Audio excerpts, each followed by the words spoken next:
going to be a presentation about what we're doing in the Netherlands, a company called Geldmaat, where I'm working for.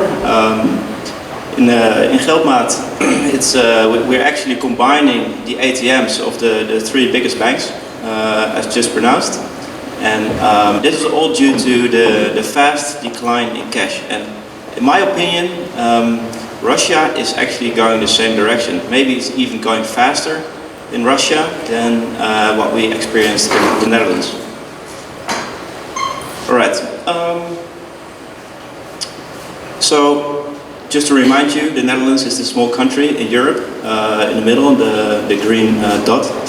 And just in some high figures, we have 17 million people living in the Netherlands. We have about 6,000 ATMs and additionally some night safes operational from the commercial banks. Then we also have the independent ATM deployers, which have about 1,500 terminals. And we have about 1,000 bank branches. So what I think is clearly remarkable is that we only have 4 banks with an ATM network, something you cannot even imagine in Russia or in a country like Germany. And we only have 7 cash centers, but that's because we are a really small country, and I mean the distances are small. So in the Netherlands in 2018 we had only 38% of all payments at the point of sale performed in cash. In 2015 this was the moment where we had more PIN transactions than so electronic transactions than cash transactions, and it's going to decline even further in the future. So this is a figure you are familiar with. It shows the number of cash payments versus the number of electronic payments, and you can see that in 2015 the number shifted, and I think Russia is actually at the same point right now.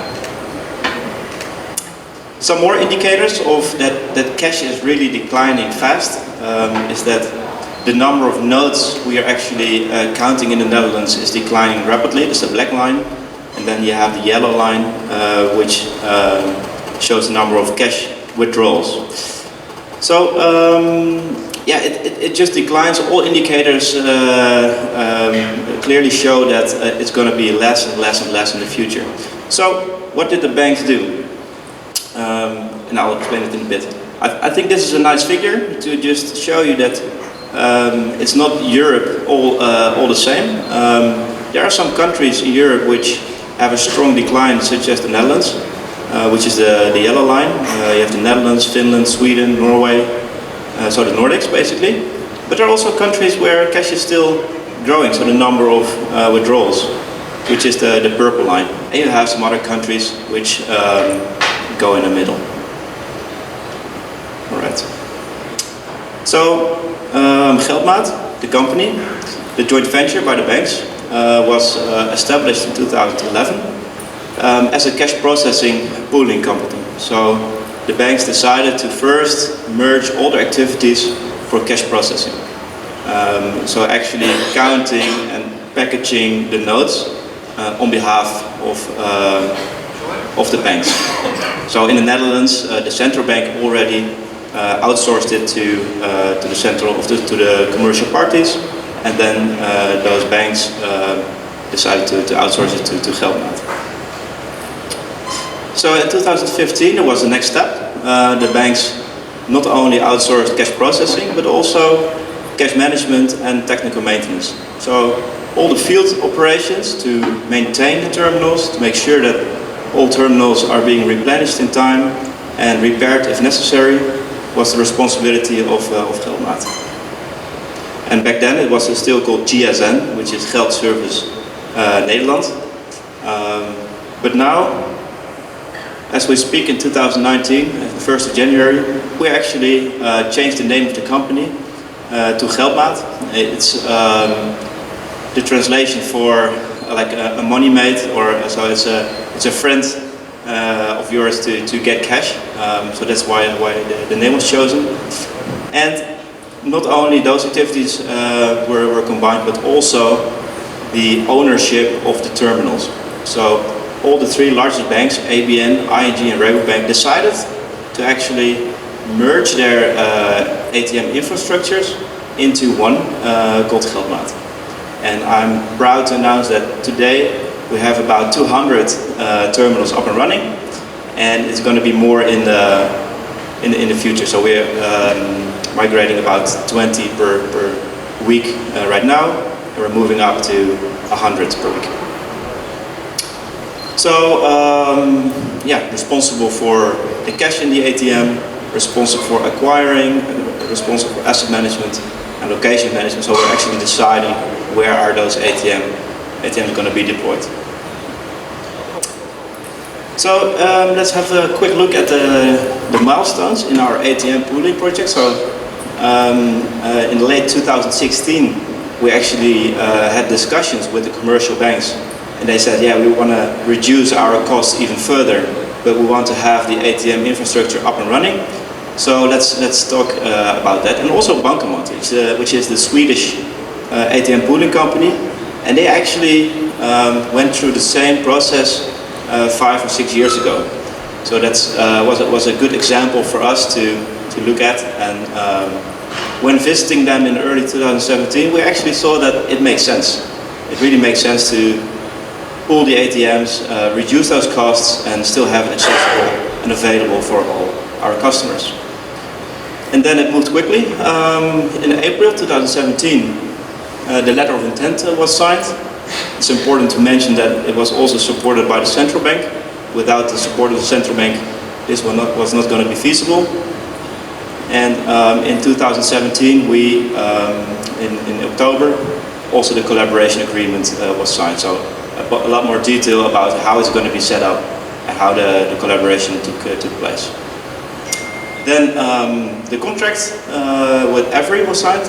Every, which is a Nordic or Norwegian IT services company, providing the transaction processing platform, and also the software for all the ATMs.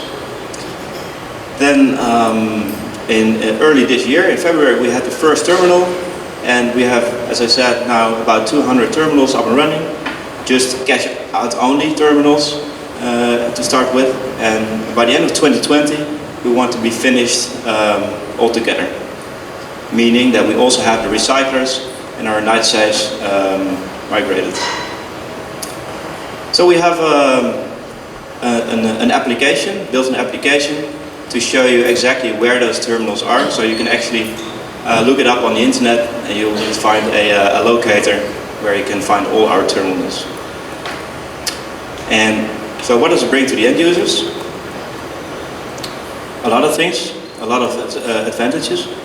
But maybe good to say this first, that in the Netherlands, not only the ATMs are going down, but also the number of branches is going down quickly.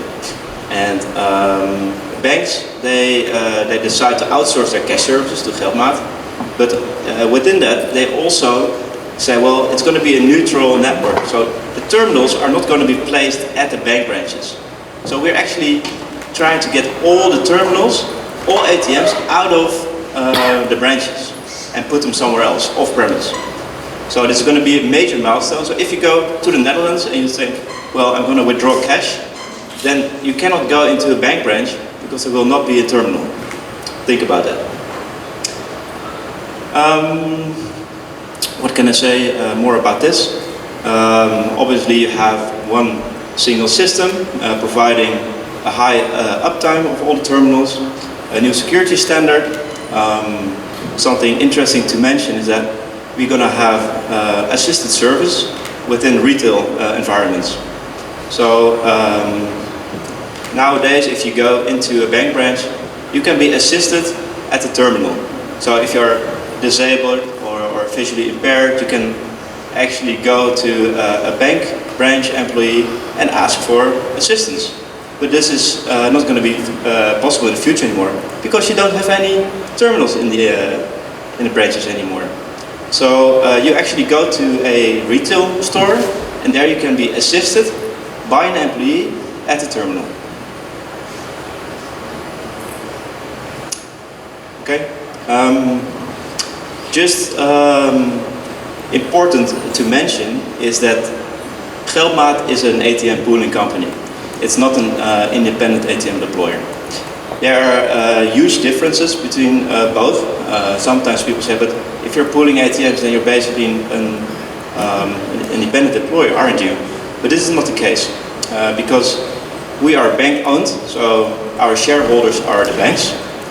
We are a cost center, not making any profits at all, but we're only trying to reduce those costs while keeping a good coverage and availability, and keep it secure as well. And we are socially motivated, so we want to keep terminals available, accessible, also in the rural areas where not a lot of people are living. So a lot of things we already learned by having only 200 terminals up and running, but it's good to say that it's important to keep momentum in the beginning. So you'll have a small group of supervisory board level people from the banks, and probably an external consultant helping you out, to make sure that decision making is going to be very quickly in the beginning. Otherwise, it's not going to happen. Also, the governance structure needs to be focused on vivid decision making. Another really important thing is that you need a single plug. You have to design it together. So it's a metaphor. You have to design a plug together, and then all banks, all commercial banks, have to develop a socket to put it into, and they have to develop it themselves. So you're going to have one single standard for all the participating banks. You have to make sure that you need to know all about your terminal. So what are all components before you're going to install new software? Otherwise you're going to go into a grinding halt during the migration. And I think it's important to say that be aware of mixed interests. There are a lot of companies, a lot of people involved in such a project, and not everyone has the same intentions. Obviously, we want to have the migration finished as soon as possible, but this is maybe not the goal of everyone. You have the commercial banks, you have the central bank, you have social interest groups, you have consultants, and it's going to be a mix-up. So make sure that you are aware of that and counter on that. So, already my last slide. So what's next? First of all, we're going to finish our presentation, our migration, because this is the most important thing. We can think about all kinds of standardization, optimization, but we have to migrate those terminals to Geldmaat first. That's the most important thing. Then we can think about adding on more commercial banks. We have 3 now, but in the future we're going to have more. There are about 15 issuing banks in the Netherlands, and in the end we're going to have them all connected to our platform, is the intention. Transaction processing is a volumes game, so it's good to have one system. We are using the Mikkel's platform of Every, and if more countries are going to be involved, then it's going to be more transaction over one platform, so it's going to be good for us as well. Then we're going to have new technology and functionality.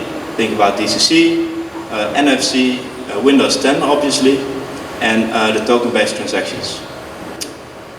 Well, what more can I say? Well, this might be interesting to say that how are we going to manage those rural areas? The number of transactions is going down quickly, but running an ATM is quite expensive. So in those rural areas, how are we going to fix that? And now we're thinking about retail solutions to have that fixed. Well, I think this was about my time. I want to thank everyone again to be here, and perhaps it's good to say that I unfortunately have to leave directly after my presentation. So if you have any more questions, you can always contact me or via the app.